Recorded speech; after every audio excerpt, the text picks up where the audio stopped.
Welcome, welcome, welcome. I didn't plug in my mic. That's better, isn't it? No, it's not. Oh, welcome back to the weirdest timeline. And also, welcome back to my channel. If you've never been here before, I'm Fat Sajak, and you, of course, are not. My hair is lopsided, my face is lopsided.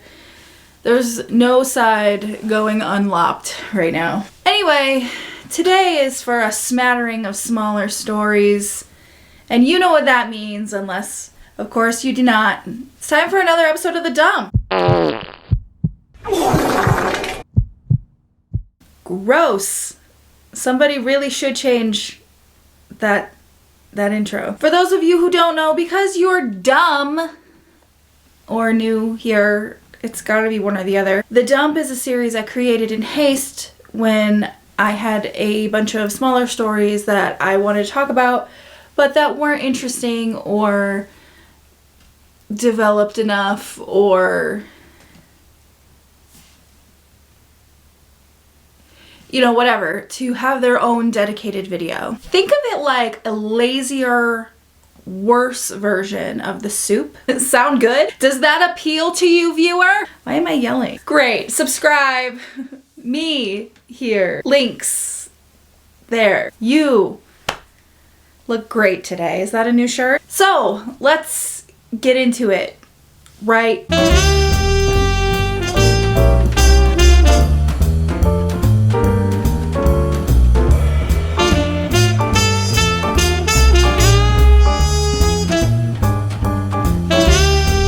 Okay, right now, let's do it. Trisha Paytas was on SNL this weekend, further proving that wherever you go, there Trisha Paytas is. Whether you want it or not, whether you're expecting it or not, Trisha Paytas is just gonna fucking show up because that's what she does. Never to let another person have their moment to shine without having something to say about it, specifically when it comes to Trisha Paytas, who, like, feel whatever you want about Trisha Paytas. Like, I'm not here to be like, oh my god, I'm here for her redemption arc and blah blah blah, whatever. Like, feel however the hell you want to about Trisha. That's literally your decision. You can feel whatever you want to, okay? I'm not here to say feel one way or the ow. Why am I doing this? I'm not here to tell you how to feel about Trisha. I know Trisha has been a deeply problematic person. I know in some ways Trisha continues to be a deeply problematic person despite seeming to find peace in other areas of her life. That's not what I'm here to talk about today. Every time I say anything about Trisha Paytas, there's somebody in my comments going, why don't you talk about Trisha doing that? Because this isn't a deep dive on Trisha Paytas, that's why. If you want me to do a deep dive on Trisha Paytas, I don't really know that I have that much time left on this planet to do a deep dive on Trisha Paytas, okay? So I'll think about it. Let me know if that's what you want. Anyway, as I was saying, Ethan Klein could not help himself from making a comment about it. It was brought up in this old resurfaced clip. If you go on Saturday Night Live, I will. What's something really valuable I could put on the line? Like what? I'll cut my arm off. My whole arm. I don't want your arm off. Jesus. If you go on SNL, that's a threat. If you go on SNL, I'll cut my fucking arm off. Oh my god. I'm sorry, Trisha, but they made it about me. It's not my moment. This is about my arm. This isn't about frenemies.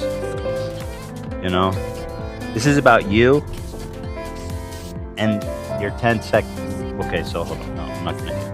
And your huge cameo on Saturday Night Live. You know, personally, I find Ethan Klein to be deeply annoying.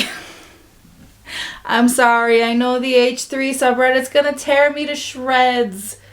But listen, we should be able to have these conversations. We should be able to say things like, I don't like so-and-so. Like those of you who are going to come into my comment section and tell me what a bad person Trisha Paytas actually is. Okay.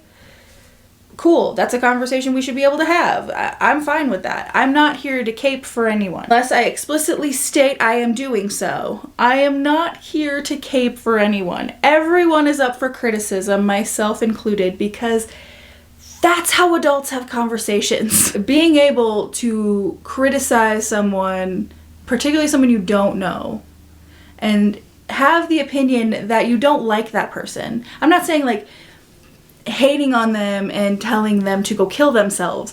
I'm saying like, oh, I find that person really off-putting. I'm sure tons of you feel that way about me. You can feel that way. That's a valid opinion. And again, I'm not deep in the H3 lore. I am not a viewer. I blocked the channel because it kept coming up when I left autoplay on. My point being, Jesus Christ. Like I said before, you can tell when it's been a minute since I filmed a video because like I just can't form a thought. My brain is just full of rust right now. Anyway, as I was saying, I feel like we should be able to have conversations and express opinions like, I don't like so-and-so. Leave it at that and move forward. Like, this person is not for me. And then leave it at that. I don't think that that's something that should be met with like, oh, kill yourself, because that's not a conversation. You know what I mean? That's not helpful. And if your audience, like your fan base, is the type of fan base to say, hey, you don't like my favorite creator, kill yourself. I feel like that's a problem in and of itself. And the reason I say this is because I feel like we're losing a lot of nuance in conversations like this. Because I'm allowed to dislike Ethan Klein, right? I'm allowed to say I don't like Ethan Klein. I don't think that, I don't care for the content he produces. I don't care for his attitude, his behavior. I just don't, I don't like it. It's not for me. So I don't watch it. I don't expose myself to it unless I'm covering something.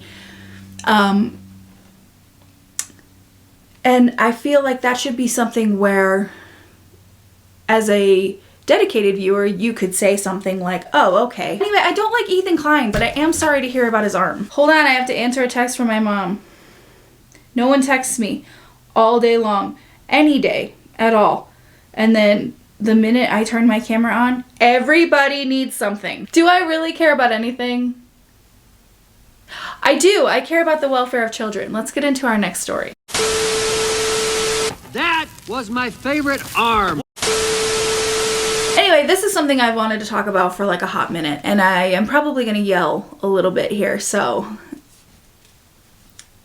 get your lube out or whatever one day. You know what the thing about Alani is? They only send PR packages to college students. So I'm going to have to go back to school at 40. Me like never been kissed. No, it's not. I want to talk about some bitch on TikTok who has been making me really angry. You may know her as 17 Diapers Mom. You may know her as Nurse Hannah. You may not know her at all. But what you need to know is her name is Hannah Hiatt, and she's being accused of child abuse right now. So this lady went viral on TikTok a few months ago for basically saying like, let's pick up all the dirty diapers laying around my house because I have a newborn and a toddler. And she walked around her whole house and she picked up a total of 17 dirty diapers. And listen, when I first saw this video, I admittedly was a bit repulsed. And it's not because I don't understand the struggle of being a parent, right? I totally get it. I am a single mom of twins. I fucking get it. I have changed more diapers in my lifetime than I ever thought I could, would, should, or wanted to. I never wanted to. Nobody wants to. That was a weird way to phrase that. God. Maybe I should chill on the Alani. I am becoming Drew Monson. I'm the less funny version of Drew Monson. Come back, Drew. So she went viral for this video and the reactions were mixed, right? Like, so largely people were like, ew, that's gross, especially because she was pulling them off of surfaces like coffee tables and stuff like that. And like, look, don't get me wrong. Surely there were diapers somewhere around my house at some point. Like, middle of the night changing, threw it on the nightstand or whatever. But then like in the morning, like when you get up and you turn your whole body towards it, you pick it up and then you bring it to the garbage can. And then you put it in there and then that's where it goes. A lot of like the moms of TikTok were basically like, hey, we don't mom shame here, okay? Like we don't mom shame. And for me, like, I don't know. There's a difference between someone like Emily Ferret, who I really like her content, right? She's a Midwestern mom who has really given a normalization to a house that is messy but full of love, and to everything not needing to be an aesthetic and not everything needing to look put together all the time, or just the very, very normal realities of actually being a parent and not just putting on some facade for social media. I feel like there's a difference between creators like her and what we saw from this initial video from Hannah. And I will come back to why that is, because I do think it's incredibly important to normalize the normal. I think it's incredibly important to normalize like mess, chaos, not everything looking perfect or feeling perfect, or you know, the very real emotions and frustrations and difficulty that comes with parenting. Because I honestly, that's one of my favorite like sides of TikTok is moms talking about the realities of motherhood, you know, being thrown up on at 2 o'clock in the morning, you know, that's real, that happens, you know, or or worse still, not being thrown up on, but having your child throw up in their bed at 2 o'clock in the morning and then having to get up and then having to change all the fucking sheets out, clean up the kid, calm down the kid, make sure they're not going to barf again. You know, things like that. The non-glamorous sides. The non-flannel photos taken in some pumpkin patch in the middle of October. Like, all of those moments, right? Like, how if you don't do dishes for one day, it looks like you have never once washed a dish in your life. The reality of doing an art project with your kid and trying not to scream when glitter falls everywhere. You know, the fact that your house will never be clean. And you should probably buy cheap Wayfair couches like I did, because you know that kids are gross and they're gonna make them disgusting. The reality. It doesn't mean that you don't love your kids. It doesn't mean that you don't want a house that looks aesthetically pleasing. It doesn't mean that you have to forego the flannel pictures in the pumpkin patch. It just means that like motherhood and parenthood in general is incredibly messy and it's incredibly chaotic, and it doesn't stop being messy or chaotic. But there is a line, okay? Now, all things considered, this is just how she went viral the first time and is small potatoes in comparison, but I also think it's very telling in comparison to what she went viral for next. Recently, people were sort of digging into Hannah's content and they have found a lot of really concerning things. And I'm not going to show you any of them because I don't like putting children on my channel ever. It is my understanding she's being investigated for child abuse for a number of reasons. So she was complaining about having to spend $30-some on a coat for her child, which on the surface, I get. I genuinely do. Not that I wouldn't do it. The price points for children's clothing is insane, given how fast children grow out of clothes. The jacket that will fit them this year will not fit them next year. The shoes, the socks, the pants, the shirts, whatever they're wearing right now, clothes are not sustainable for children, okay? Not until they're older, preteens to teenagers. Like, every year, they're not going to be wearing the same clothes. They're not going to fit in the same clothes. They're not going to fit in the same shoes. Same coats might even out eventually, but like at a toddler stage, you're going to be buying new shit every 6 months. If that was the only thing that had come out about her, I wouldn't really think too much of it personally, because I've been there, right? Shit's expensive, right? It's expensive to have kids, but you also chose to have kids on 2 separate occasions, so that's kind of on you. There are also videos of her and her husband sort of denying the kid food, pulling food away from them, their oldest. There's just so many heartwarming videos of the way that she seems to treat this child. She also has made a point to say that when her children pee in their diapers, she doesn't change them. She doesn't change them until they defecate in their diapers, until their diapers are literally full of shit. This raises a few questions for me. One, how long is it between the time when a child urinates to the point where they get changed? Because listen, here's the thing. You can't always tell, especially in a toddler who's running around all the time, if they've peed right away, right? Like, the diapers tend to get really heavy once they're pretty urine soaked. So it takes a minute, but you should also be changing your child every so often anyway. If nothing else, okay, beyond preventing heinous and horrible diaper rashes that can get infected very fucking easily, especially when exposed to urine and literal shit, okay? What do you do then if your child is sick and dehydrated?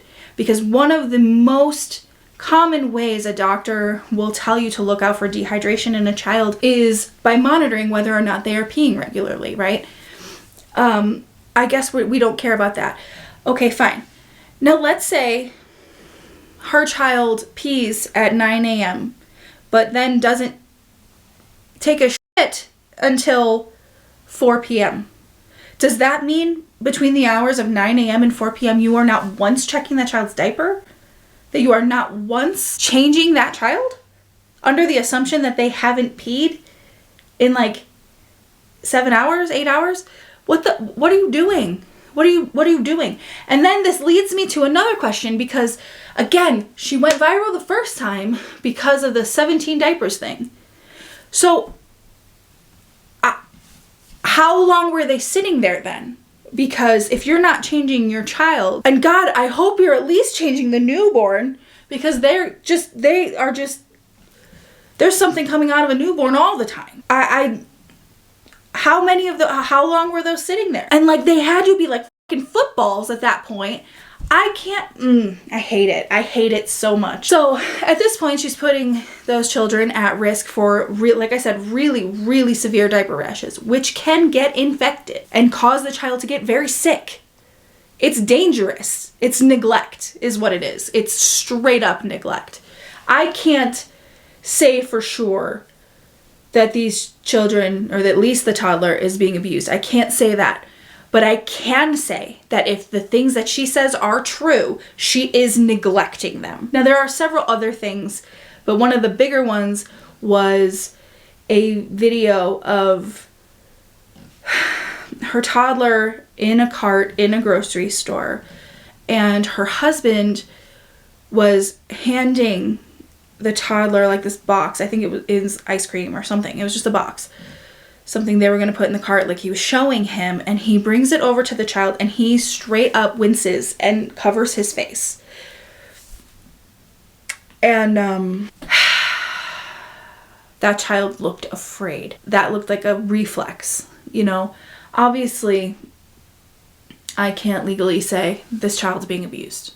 I can't say that. I don't know. And there's an investigation going on because the internet is over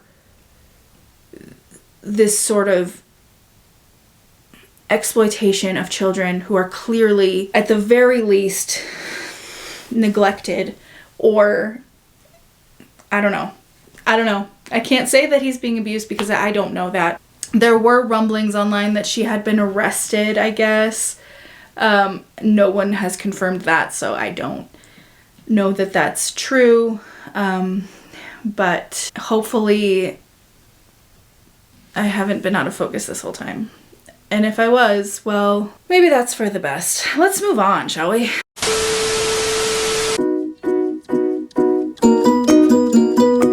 One of my last stories for today, I was gonna make a larger video about, but I don't know that my audience would necessarily care. I don't know that this would be a bigger story. This seems to be a bigger story, like with the UK YouTubers. Like I haven't watched all of them yet, but I have seen My Holy Trinity, Rachel Oates, Elise, and Evangelina Scobb. All three of them cover Bonnie Blue. And I've seen scarcities of like other creators cover her too. I just want to talk about it. It seems interesting in a way that makes me itchy. So Bonnie Blue is an OnlyFans creator. Jesus Christ. Who let me out? She's an OnlyFans creator who's been sparking some very concerning concerns. Evidently this 59-year-old masquerading as a mid-20 something woman. I have no proof that that's a true statement, by the way. It's just me using my eyeballs. That's pretty much it. You know, they might not align on the same thing at the same time, but I know a middle-aged lady when I see one. This is very much giving Never Been Kissed. Michael Vartan is fooled. She's about to be crowned queen of the science club or the mathletes or whatever club Lily Sobieski's in charge of. God, where has she been? I love her. Anyway, apparently that's not very far off. Considering Bonnie's niche, and I don't even feel comfortable calling her Bonnie because it speaks ill of Bonnies, and y'all know how I feel about Bonnie Hunt, and she's my queen. Stop it. Stop it. Anyway, her niche is, please feel free to clutch your pearls in advance. She is hooking up with hundreds of 18-year-old virgins and filming it for OnlyFans. Hundreds of them. She's literally admitted to wanting to break records doing this, okay? And listen, I am no sex negative ass bitch, okay? You do whatever you want to do with whomever you want to do it with, as long as it's safe and legal and consensual. You do whatever the hell you gotta do, okay? So like I said, I'm not a sex negative ass bitch. Like, I promise this gets worse. In addition to barely legal. Now I know the age of consent is different over there. It's 16 in the UK and it varies across the world. She will hook up with an 18-year-old virgin and his dad at the same time. And on top of that, she takes pride in helping married men cheat on their wives. Because listen up, ladies, it's your fault that your man wants to cheat anyway. These women are useless in bed. They probably couldn't even identify the most basic sexual position. And the first position was me on top. That's missionary. No. Oh, God forbid. I don't know what other position that is. Oh, it's Bonnie that can't. Okay. So aside from how questionable it is on a spectrum of morality, what is the root issue here? And here's what I think it is. Bonnie admittedly uses protection for all intercourse. If you're putting a P in her V, there's protection. Condoms.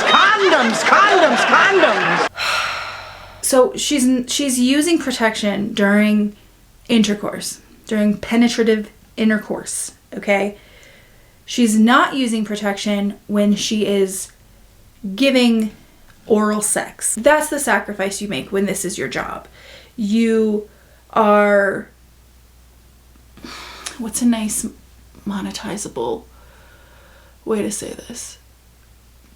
If you're sucking dick and cock for a living, you should probably have all of these hundreds of men wrap it up. Because even if you're being routinely checked, which she says she is, she says she's getting screened for STIs and such every 2 weeks. But here's the thing. If you're not using protection for everything, you are a risk. Because I don't know what is specifically in the waivers she has these kids sign. And they are kids, I'm sorry, but they're 18. It's not all developed up here. But these kids, these barely adults, could be lying about whether or not they're actually virgins. You know, sorry, but in the 2-week interim where you're going for the father-son combo platter, which, by the way, dad's not a virgin, clearly. She's also having sex with women in a lot of these cases.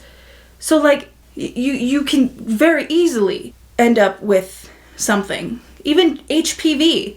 Like, hello. And then you're passing that on to upwards of 100 fucking people. A bunch of barely legal people whose lives have just begun. Not only does that set them up for, you know, a potential health scare, but that's in conjunction with them agreeing at a young age where making just big long-term decisions for yourself is not, it's not the grease in the wheel that, you know, it is for a grown adult.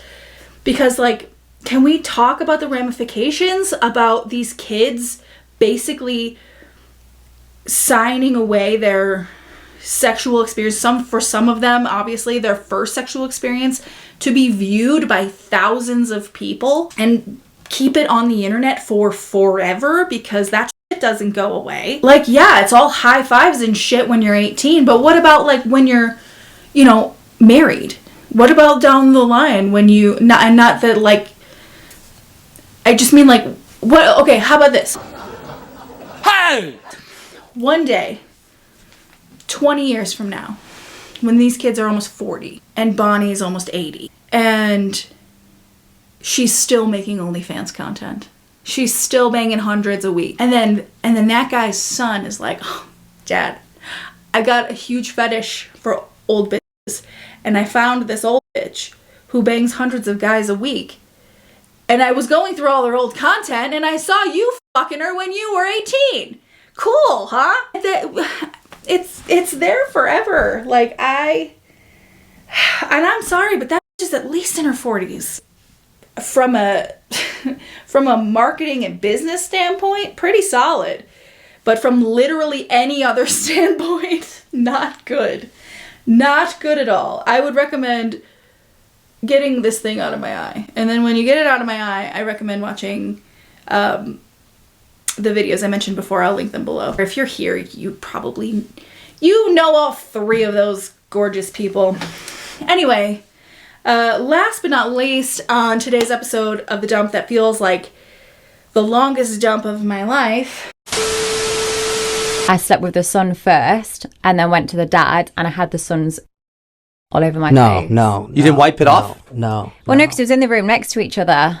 Okay, why did they agree to do that? A bonding experience. Amber Portwood from Teen Mom is a little Teen Mom corner.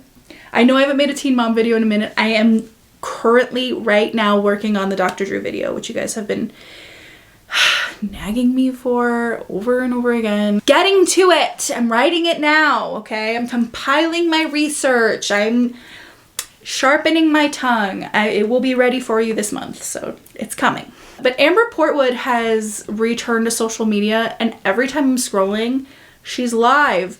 And there's some guy who... and every time, like, she's on live, she brings him into the live.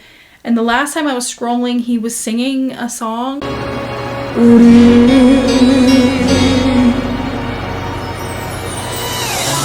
That's right. Let him feel. Yes! Damn right. See, y'all are talking crap. Look at him. I don't know what that is or why she thinks those glasses are good. Anyway, that's all for this episode of The Dump. I hope you feel sufficiently dumped on. I love you so much. Thank you for being here. Make sure you're subscribed if you're not already. Do it again. Make another channel and subscribe. Or I will haunt your dreams. Anyway, thanks for being here. Now leave. Bye. Quit talking crap. Moms, am I right? I wish I had my glasses on so I could see my notes from here. And, it was kind of a lot. You look like a cokehead. The last time I have something in my eye. She looked like little Helen Hunt. I'm also not having sex with hundreds of men at once anymore. I have an itchy nose. Shut the fuck up. They're gonna think you do cocaine. Did you just hear yourself go on that Drew Monson diatribe? If I wanted to taste a condom, I would just eat one. Hold on, okay? Just give me a sec. Just give me a sec, okay? I'm talking to you, viewer. Jesus.